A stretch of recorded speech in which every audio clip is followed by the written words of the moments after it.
Hi, hello, namaskar. Myself Mahesh Prasad from Department of Physics. As you know, well, dear students, we are in a chapter that is the mechanical properties of fluid, right? So far, we have discussed about the many concepts under this particular chapter. Like we have discussed the pressure, the basic formula for pressure. We have discussed that is the force per unit area and its SI unit. Then we have discussed about Pascal law and its application in the previous class. And today we will discuss one of the topic that is atmospheric pressure, as well as we'll see what is the effect of gravity is going to affect with respect to the pressure, and also we'll discuss how many types of there are some types we can have while your fluid is moving from one point to another point, and we'll discuss numerical as well, so that you are going to have a better picture about which we have discussed and which we are going to discuss. And we'll see what exactly the atmospheric pressure. So when you see the word atmosphere, what comes to your mind? So obviously the earth which is surrounded, if I take earth as an example, which is surrounded by some atmosphere, right? So if you see the atmospheric pressure, which is nothing but the pressure exerted by the atmosphere on the surface of earth. So if I take the earth somewhat like this, what would be the pressure which is acting on the surface of earth that gives atmospheric pressure? And in which point we can have maximum atmospheric pressure? Obviously on the surface of earth we can have maximum atmospheric pressure, right? Now you might have surprised at how to measure this particular atmospheric pressure. So long back, there was a scientist called as Torricelli. He was an Italian scientist. He found one device that we can measure atmospheric pressure. He has done one setup somewhat like this.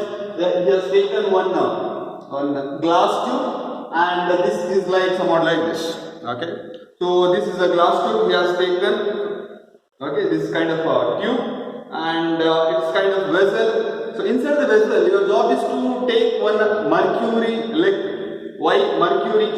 Why? Because mercury is having the greater density than your water. Like around the density of mercury we can have around 13,600 kg per meter cube or 13.6 kg per meter cube. And think about your water.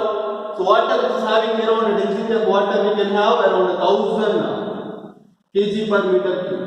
So that's why we cannot take water for this particular experiment. So right now your job is to take one mercury as a fluid. So your job is to place it over here. And now if I make an invert of this particular this glass tube, and if I dip into on the trough of this particular mercury, at the meantime what we have observed was that there was a atmospheric pressure which is acting over here on the trough of this particular mercury, so that he observed that there was a height where inside the tube there was a height of the mercury which is raised inside the particular tube. The height was around 7.6 meter or 76 centimeter, right? So inside the tube there was a raise in the particular mercury. Why? Because the atmospheric pressure which was acting with respect to sea level on the surface of this particular trough of this particular mercury, so that there is a raise in the this tube over here. So now here what we can observe here is that we have got an equation based on our previous class discussion, that is pressure can be taken as a rho gh. By using this particular formula, we can get what would be the atmospheric pressure as a standard value.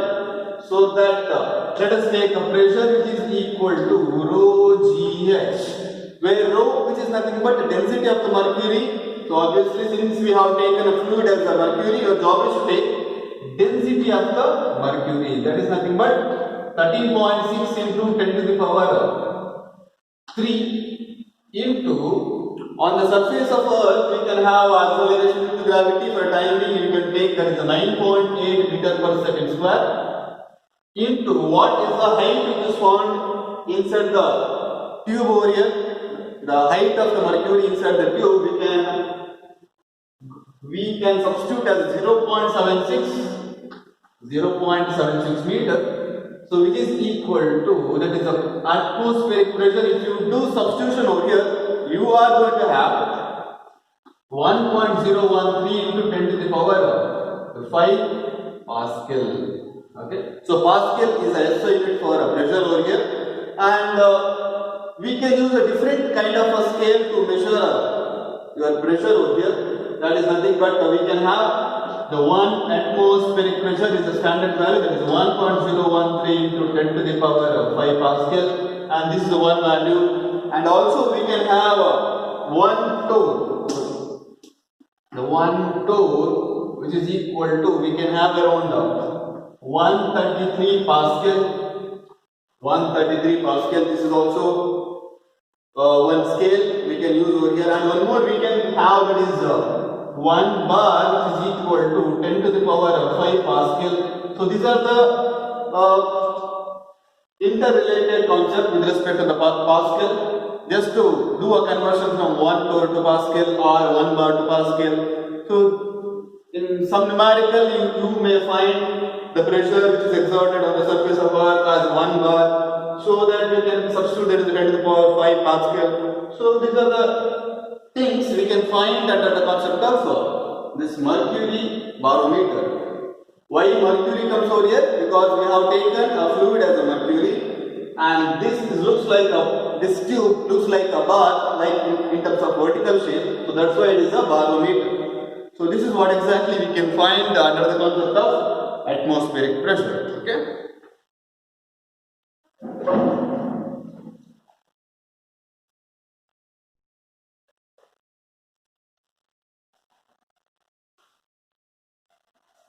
Well, dear students, we'll move on to the one more topic, that is nothing but what could be the effect of gravity based on the fluid pressure. Okay, so this kind of derivation you will get to know the basic relation between atmospheric pressure as well as absolute pressure. Okay, so now I have taken a liquid over here or a fluid in a vessel. So now your job is to consider one cylindrical shape somewhat like this.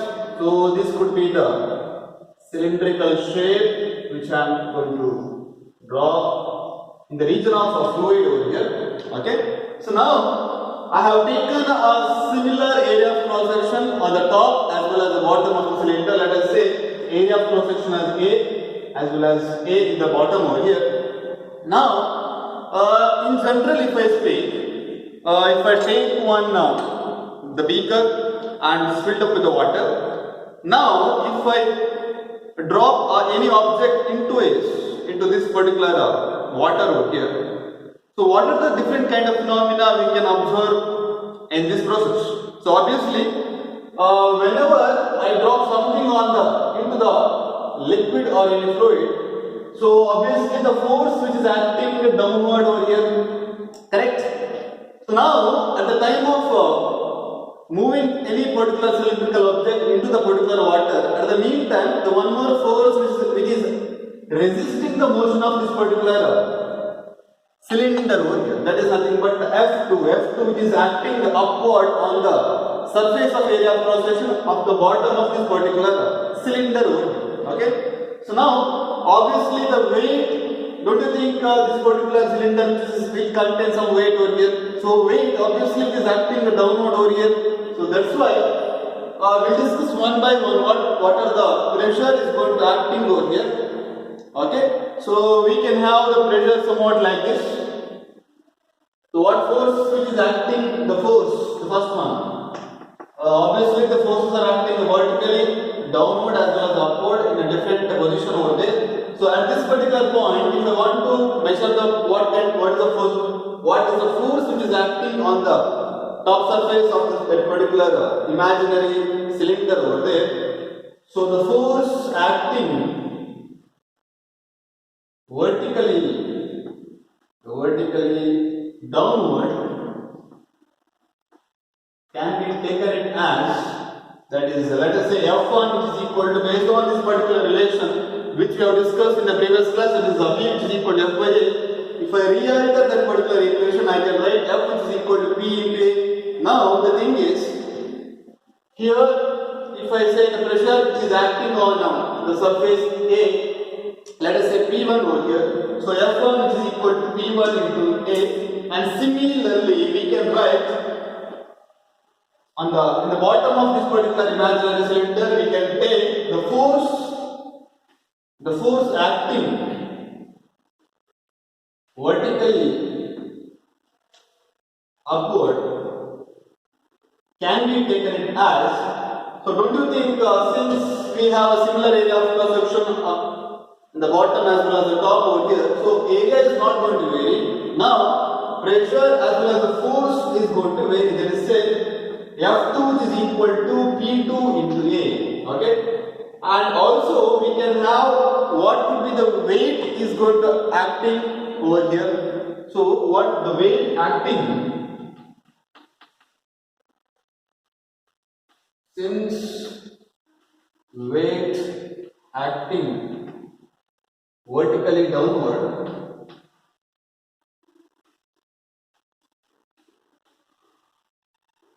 so what I can write over here, what is the basic formula we can have for weight over here, that is W which is equal to M into G, so W which is equal to M into G, right? So now we know the basic relation of mass, density and volume, so that is nothing but the density which is equal to mass by volume, but I need the mass over here, so if I re-alter the equation, then I write mass which is equal to density into volume, right? So now don't you think this cylinder is having some height over here? So let us take the height of this particular cylinder as yet shown here.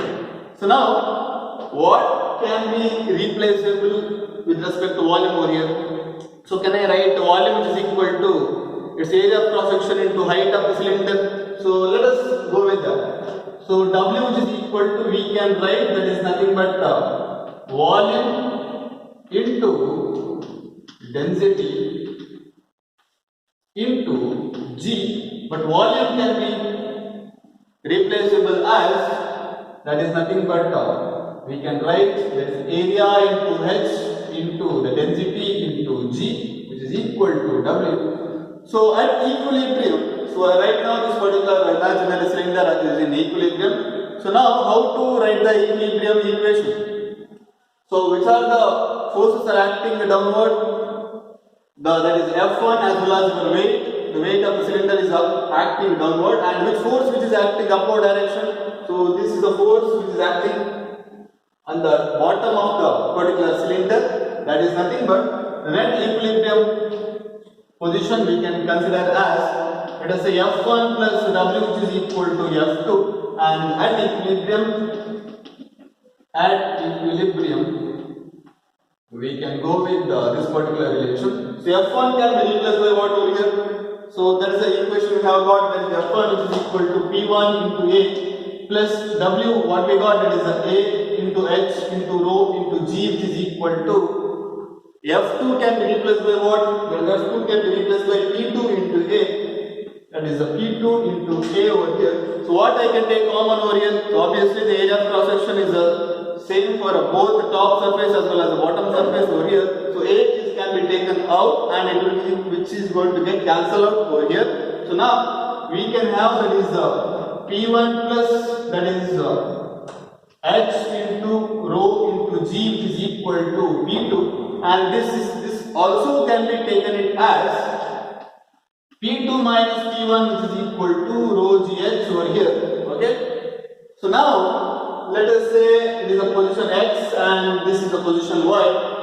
Now if I shift this particular point X to the top surface of this particular liquid, which is going to expose to the atmosphere, so that, don't you think on the surface of A can experience atmospheric pressure, the pressure can exert on the surface of this particular surface of cylinder over here. So if it is so, I can replace this P1 as what? Right now if I shift, if X is shifted to top surface, shifted to atmosphere level, I can write P1 which is equal to PA and P2 which is equal to P.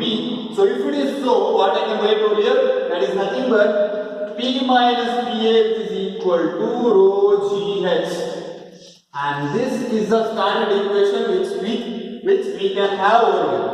Where PA is the atmospheric pressure, that is nothing but what is atmospheric pressure we have got just now? That is atmospheric pressure we can have. With one atmospheric pressure we have 1.013 into 10 to the power 5 Pascal. Correct? 1.013 into 10 to the power 5 Pascal is one atmospheric pressure. So that's what we can replace over here, right?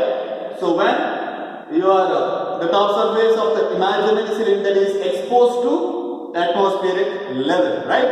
So this is how exactly it goes over here. Now, okay. So this is how exactly if for example, if height of this x and y are similar, if height of this x and y are in the same position, so the height is negligible over here, which means height is 0 and everything is 0, so that if I say if x and y are going to coincide, I can say on the surface of that particular position we can have same pressure, which means pressure is going to vary as you go deeper into deeper. Okay, so with respect to height also matters with respect to the pressure. Okay, so if G also, if you move, you'll get to know in the gravitation chapter how this acceleration due to gravity is going to vary with respect to height over here. For time being, I have taken G as a constant, like 9.8 over here, right? So this is a basic condition we can have, and this P minus PA is called as gauge pressure. Okay, and P is called as absolute pressure. What do you mean by gauge pressure? Gauge pressure, which is nothing but it is just a difference in absolute pressure with respect to atmospheric pressure. Okay, so this is how exactly we are supposed to get in terms of gauge pressure as well as atmospheric absolute pressure. What do you mean by atmospheric pressure? Atmospheric pressure, which is nothing but what? What do you mean by atmospheric pressure? The pressure exerted by the atmosphere on the surface of Earth. Are you getting? So this is how exactly you are supposed to deal with respect to the pressure, with respect to the acceleration due to gravity, right? So we'll discuss one numerical.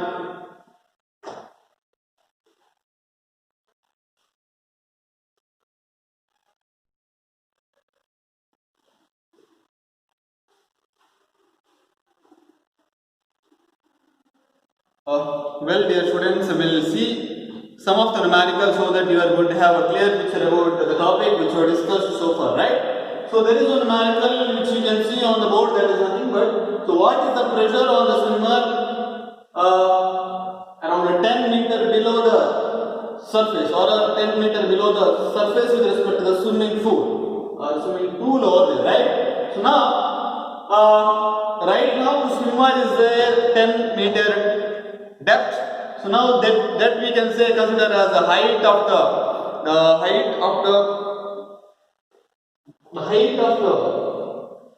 pressure that we are supposed to measure. Okay, so now we know the basic formula of pressure with respect to the effect of gravity, that we can write it as, so let us take P minus PA is equal to rho GH, where PA is atmospheric pressure, where rho is the density of the fluid, where swimmer is swimming, where G is acceleration with the gravity, and next one is the height, and swimmer is swimming around a 10 meter depth with respect to the surface of the fluid over there, right? So now your job is to find what is the pressure which is acting on the swimmer, right? So we can read it as like P which is equal to PA plus rho GH. Okay, so we know what is the basic atmospheric pressure we can have over here, that is nothing but 1.013 into 10 to the power 5 Pascal plus what is the density of a fluid or water we can have over here, that is around 1000. So if I substitute 1000 into the density into G, if I take it as the 10 meter per second square as G value, so let us substitute that particular value over here, that is a 10 into what is the height? Height we can take as a 10 meter, okay? So 10 into somewhat like this, so that we can have around, if we substitute all those things, so what we can have around, we can have around 2.01 into 10 to the power 5 Pascal, or else we can write in terms of, 1 atmospheric pressure, which is around 1.013 into 10 to the power 5, so that we can have around P which is equal to 2.01 atmospheric pressure as a total value we can have over here. And the next one we have one more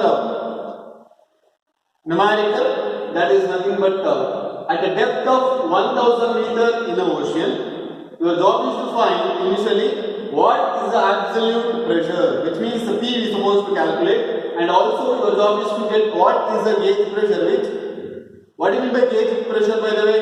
It is nothing but just the difference between absolute pressure with respect to atmospheric pressure, right? And we will go one by one. That is the first one. How to calculate this? That is absolute pressure, which is equal to P, which is equal to PA plus rho GH, right? So they have given density of the sea water, that is nothing but 1.03 into 10 to the power 3 kg per meter cube. So that value we are supposed to consider over here. Okay. So we know what is the atmospheric pressure. Generally we know that is nothing but 1.013 into 10 to the power 5 Pascal plus. Since they are given a density of the sea water, your job is to consider those values. That is nothing but 1.03 into 10 to the power 3 kg per meter cube, and also they have given the G value as a 10 meter per second square. So let us substitute the G value as well into 10 into, and they have given the depth of the at 1000 meter. Your job is to find the pressure over there, so that you can have H value as 1000. Let us say 1000 meter. Okay. So if I do the substitution and if I want to get a value, you can have around 104.1 into 10 to the power of 5 Pascal, right? So if I want to write some atmospheric pressure which is nearly equal to, let us say nearly equal to around 104 atmospheric pressure, right? So this is absolute pressure we can find over here. The next one is supposed to find the gauge pressure. How to get a gauge pressure over here? Gauge pressure, as you know, it is a difference between absolute pressure with respect to atmospheric pressure, so that we can have P minus pH is equal to rho GH, right? So this is a gauge pressure we can have. We know the value of rho, that is the density of the sea water. We know the G value, we know the height. So substitute the values over here, and we can have around rho, which is nothing but 1.03 into 10 to the power 3 into actual elevation due to gravity is given, that is the 10. So 10 into the H which is given, that is 1000 meter. Substitute over here 1000 meter. So now we are going to have around 103 into 10 to the power 5 Pascal. If you do the substitution, and you are going to have around 103 10 to the power 5 Pascal. And how to write in terms of atmospheric pressure? That is nothing but 103 atm. Atm is atmospheric pressure. It's an indication of the pressure. Okay. So this is nothing but the gauge pressure. Okay. So now one more, the last one we have, it is find the force acting on the window which is having area of cross section 20 centimeter into 20 centimeter of a submarine at a depth. The interior of that particular submarine is maintained with respect to the atmospheric pressure. So what is the force which is acting on the window of the submarine we are supposed to calculate. So what is the net pressure acting on the submarine? So we can have the net pressure acting on the submarine window. What is the net pressure which is acting on the window over here? That is nothing but the gauge pressure over here. So we know gauge pressure which is nothing but P minus PA which is equal to rho GH. We know the value of gauge pressure, that is just now we have got in the second equation, second question over here. Now, what is the force which is acting on the window of the submarine? The force acting on the window of a submarine. We know the general formula. Once again, your job is to utilize this first formula that we have got in the previous class, that is P which is equal to F by A. So with respect to F, what I can write over here? With respect to F, the force which is acting on the window of a submarine, we can have that is F which is equal to Pg into A. What is the indication of a Pg over here? It is a gauge pressure, right? So gauge pressure we are supposed to substitute as 103 atmospheric pressure, right? So F which is equal to, we have around 103 into 10 to the power 5 Pascal into, what is the area of cross section of the window we have given as 20 centimeter into 20 centimeter. Substitute over here. So 20 into 10 to the power minus 2 into 20 into 10 to the power minus 2. Why? Because they have given in terms of centimeter. Your job is to convert in terms of meter over here. So if you do so, you are going to have around the 4.12 into 10 to the power 5 Newton, which is equal to F. So this is how exactly we are supposed to have over here, right? So this is how exactly we are supposed to get the basic relation between atmospheric pressure, the gauge pressure, also absolute pressure and the atmospheric pressure, as well as absolute, that is nothing but this. P is absolute pressure, P is atmospheric pressure, and if I want to have P minus PA, that is nothing but gauge pressure. Okay, this is how exactly you are supposed to do the calculation under this particular concept.